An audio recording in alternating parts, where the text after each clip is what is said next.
अज्ञान हेतु कृत मोहमदान्धकार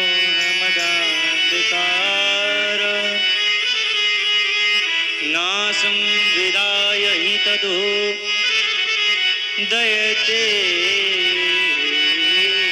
विवेक। श्रीमद् भागवत में लिखा है, भाग्योदयेन बहुजन्म समर्जितेन। भाग्योदयेन एक जन्म नहीं, बहुजन्म। एक जन्म अगर होता तो इस जन्म का कल्याण होता, परंतु इधर पास लिखा है भाग्योदयेन बहुजन्म, बहुत सारे जन्मों के जब पुण्यों का उदय होता है, भाग्योदयेन बहुजन्म समर्जितेन, तब जाकर के श्रीमद् भागवत श्रवण करने का अवसर प्राप्त होता है। सत्संगमं च लभते पुरुषो यदा वै। सत्संग के माध्यम से श्रीमद् भागवत श्रवण करने का अवसर प्राप्त होने वालों को अपना तो कल्याण करते हैं और साथ में लोगों का भी कल्याण करते हैं। दो फायदा हो गए। अज्ञान हेतु कृत मोहमदान्धकार।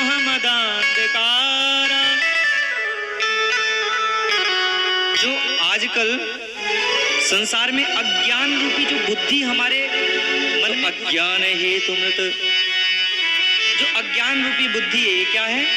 हमारे मन में घुस गई है। अगर सहयोग के लिए अगर किसी के पास जाते हैं तो वो भी एक स्वार्थ ढूंढता है। हम लोग इस शरीर से स्वार्थ कर रहे हैं। क्या स्वार्थ कर रहे हैं? अच्छे बताइए, संसार में इतने लोग पैदा होते हैं, अरबों खरबों लोग पैदा होते हैं, जाते हैं, स्वधाम गमन करते हैं। क्या आज तक कोई बालक पुरुष कोई भूखे पेट सोया? भगवान ने दो हाथ, दो पैर, दो आंख, एक नाक, एक मुंह, दो कान सबको दिए हुए। जो एक पुरुष के अंदर दिया हुआ है वही समस्त पुरुष के अंदर दिया हुआ। किसी में कोई भेद नहीं किया भगवान ने। लोग कहते हैं मेरे साथ भेद किया, मुझे गरीब बनाया, मेरे को अमीर बनाया। कई गरीब लोग भी अमीर बन जाते हैं और कई अमीर लोग भी गरीब बन जाते हैं। तो बनाने वाला कौन है? हम लोग बोलते हैं हमने मेहनत किया और मेहनत करके हम आगे बढ़ गए, और कुछ लोग बोलते हैं हमने मेहनत किया, हम मेहनत करके पीछे हट गए। ये कैसे होता है? जब दो हाथ, दो पैर सबके पास है, वही शरीर आपके पास है, वही शरीर दूसरे के पास है, तो कैसे होगा? महाराज एक चीज याद रखना, संसार पे कोई कितनी भी वाहवारी लूट ले, ठाकुर जी के सिवा कोई नहीं इस संसार पे। पंच तत्वों से बना हुआ शरीर जो है ना, वो पंच तत्वों में ही मिल जाएगा। और जो अभी हम लोग माता पिता करते हैं, भाई बहन करते हैं, हम ये नहीं कहते सब कुछ छोड़ करके श्रीमद् भागवत में चले आओ, वृंदावन चले आओ, भजन ही करो, ये नहीं कहते। क्योंकि मनोहर सदरूपा जी ने, ब्रह्मा जी ने सृष्टि का विस्तार करवाया है तो कुछ लक्ष्य होगा, लेकिन उस संसारिक जीवन को भोगते हुए भी हमें कुछ क्षण श्रीमद् भागवत के लिए निकालना चाहिए, ठाकुर जी के लिए निकालना चाहिए। जब हम ठाकुर जी के लिए समय निकालेंगे ना, अब वो उनका धर्म हो जाता है कि अब वो हमारी देख रेख करेंगे। हमने तो देखा महाराज, वृंदावन में तो आप लोग अभी घूमेंगे बहुत ज्यादा, वृंदावन में एक से एक संत लोग हैं, पागल बन के फिरते हैं, आप पहचान नहीं पाओगे। हाथ पैर पे पन्नियां बांधे रहेंगे, मुख पे कृष्ण नाम का नाम रहेगा, और राधे कृष्ण राधा कृष्ण करते करते सभी जगह विचरण करते रहते हैं, किसी से कोई मतलब नहीं है। और सभी लोग क्या कहते हैं? ये पागल है।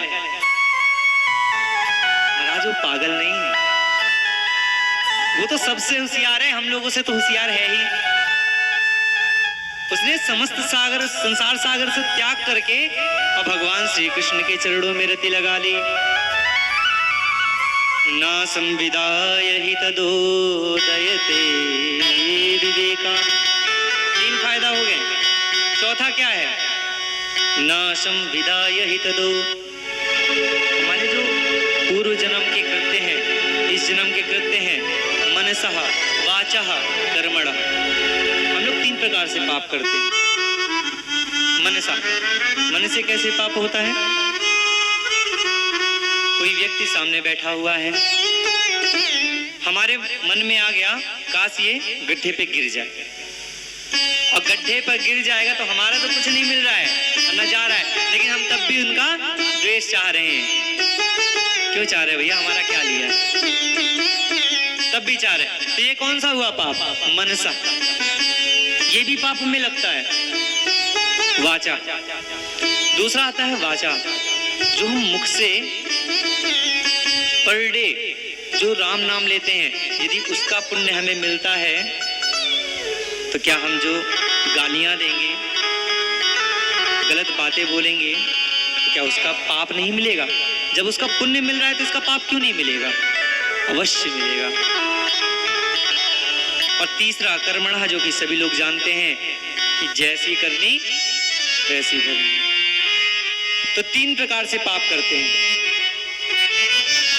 एक सज्जन ने पूछा, महाराज मन में सोचने से भी पाप होता है? हालांकि रामचरितमानस में ऐसा लिखा हुआ है कि मन के द्वारा किया गया पाप पाप नहीं माना जाता,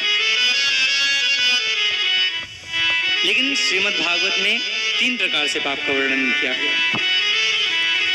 इसलिए इन तीनों पापों से दूर रहना चाहिए। भगवान के दिए हुए हाथ हैं। हाथ किस लिए हैं? जब भजन चलेगा तो माताएं बहनें बड़े जोर से तालियां बजा करके भगवान जी के भजनों में सेवा देती हैं। भगवान जी के भजन करने के लिए हाथ दिए गए हैं। जो प्रत्येक अंग का एक अर्थ है महाराज, एक भी अंग निरर्थक नहीं है हमारे शरीर का। ये जो पैर दिए गए हैं, ये पैर किसी और के लिए नहीं, ये हमें परिक्रमा लगाने के लिए दिए गए हैं। परिक्रमा लगाने के लिए दिए गए हैं। ये जो आंखें दी गई हैं, ये संसारिक भोगों को देखने के लिए नहीं, ठाकुर जी को देखने के लिए दी गई हैं। ये जो कान दिए गए हैं ना, ये कान कुछ और नहीं, केवल भजन सुनने के लिए दिए गए हैं। लेकिन इनका उपयोग और भी चीजों में किया जाता है। तो हमको इन चीजों से निकाल करके इन चीजों में प्रवेश करना है। बोले वृंदावन।